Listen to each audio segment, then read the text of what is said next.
How to add password protection to a PDF on your Mac. If you want to secure a PDF so that only people with the password can open it, this tutorial will walk you through the process. First, open the PDF in the Preview app on your Mac. Next, click File in the menu bar, then select Export. Make sure the file format is set to PDF. Now click the Permissions button. In the Permissions window, check the box next to Require Password to Open Document. Enter the password you'd like to use in the Password field, then enter it again in the Verify field. Next, enter an owner password. You can use the same password or create a different one.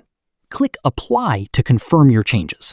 Back in the Export window, choose a location to save the protected PDF, then click Save. Your new PDF is now password protected, and anyone who tries to open it will be prompted to enter the password before they can view its contents.